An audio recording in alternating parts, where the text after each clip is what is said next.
But without further ado, I want to introduce Anthony Simon, the General Chairman of Smart Transportation, Long Island Railroad.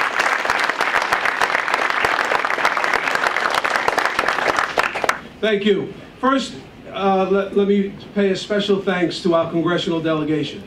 The work that was put forth by our congressional delegation was absolutely phenomenal.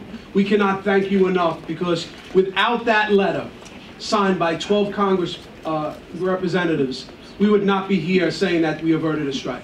It took labor and it took Congress to get the MTA, which they say in their letter that we are led to believe that they weren't going to ask for a PEB. We didn't lead anybody to believe that. They led you to believe that. They stated that they were not ready to ask for a second board.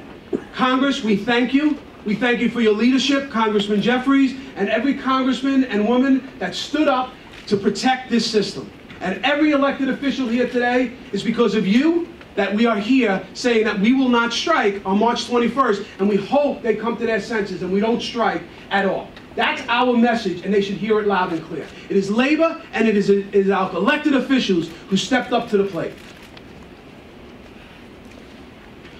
Okay, let me introduce myself. Good morning, everyone. My name is Anthony Simon. I'm the General Chairman of the Transportation Division of the SMART, formerly of the UTU. I'm also District 1 Chairperson, which represents the East and West Coast, representing approximately 190 General Chairmen. I am approaching my 25th year in the railroad industry, climbing through the ranks to obtain a position of certified conductor. 19 of my 25 years has been of an elected official. I have held that elected position as union officer. In 2007, I was elected to my organization's top spot of General Chairman, where I remain today. I am very appreciative to have this opportunity today to share information that I feel will clarify labor's responsible role in where we are today and how we got here. Going back to our prior agreement, which expired on June 2010, I began negotiating with the MTA to obtain a deal for labor and the Long Island Railroad. MTA, myself, the TCU General Chairman, Artie Maratia, negotiated tirelessly to obtain an agreement that would best serve labor and the needs of the agency. Upon reaching that tentative agreement, I informed the MTA and the appropriate agency heads that I was extremely confident that I would not only get my membership to ratify this deal, I am equally confident I would bring in the remaining unions to sign and ratify on the Long Island Railroad. In December 2007, we accomplished just that. Every union came in to sign, and the public continued to be well served moving forward. I delivered on my word and the commitments to service, as well as every labor leader you see here today. Why is this important? It is the responsibility of both the MTA and labor to make sure that we negotiate in good faith, reach a deal, and not put the public at risk in any way. I will say that again. We will not put the public at risk in any way. Let's call it what it is. It's a strike. That brought us to June 2010, where again it is our duty to deliver. Negotiate in good faith, negotiate with whoever the new players are in the game, if that is the case. I am thankful that myself and Mr. Maratia from the TCU, again coming together, joined by leadership of the NCFO, Dean DeVita, the IAM, John Lacey, and the sheet metal division of Charlie Fraley of SMART, who shared our goals to get a deal. Labor was ready, but was the MTA? When it was time to get back to the table, the MTA was in disarray. Board chairman coming and going. We went from one CEO to the next, interim CEOs, acting board chairs, MTA leadership who pledged long-term plans to better the agency, left for better opportunities or political aspirations. So while both parties had the responsibility to negotiate a current agreement, the MTA was going through the motions. They fulfilled the requirements of the Railway Labor Act while having no real ability to reach a deal due to the instability of leadership. Then finally, an interim CEO comes in and pledges, when or if I am confirmed, we will get to the table with serious talks, while labor had serious talks from day one. And through all the instability and finger-pointing, who delivered? The workforce. Snowstorms, unprecedented events, derailments, power outages, hurricanes, superstorms. Whatever it was, labor responded. Restoring service, rebuilding, going up and above to get transportation moving again no matter what the situation. Everyone needs to know that with or without a current agreement, railroad workers pride themselves on being professionals and getting the job done. Even MTA leadership, time and time again, had no choice but to praise the workforce. Unfortunately, those same leaders feel that those workers do not deserve any wage increases, while expressing labor's need to give back by sacrificing work rules to pay for things that were negotiated over 100 years.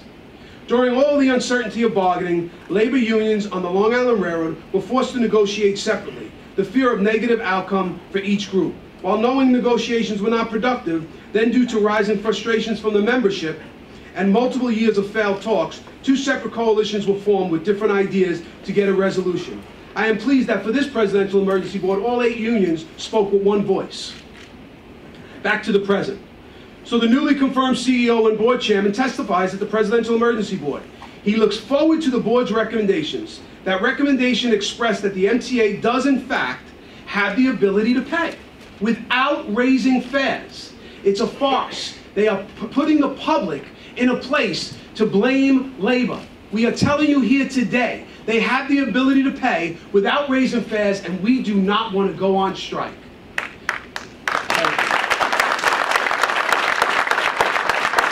The recommendations found common ground for both sides. The process worked. Please understand this. The board recommendations did not provide labor with what it truly hoped for. We feel we deserve better. But with respect to the board's findings, labor does not want this process to continue any further. The MTA has moved their target of expectations over and over again. While the 2 net zeros moved to 3 net zeros, countless other concessions and changes were requested. We are thankful the board recognized that was not fair and sustainable in reaching an agreement. So in closing, preventing a work stoppage in the near future is in the hands of the MTA. Let me reiterate that. We prevented a strike with our elected officials. Labor prevented this strike. Thanking Congress and our elected officials. The MTA provoked a strike March 21st.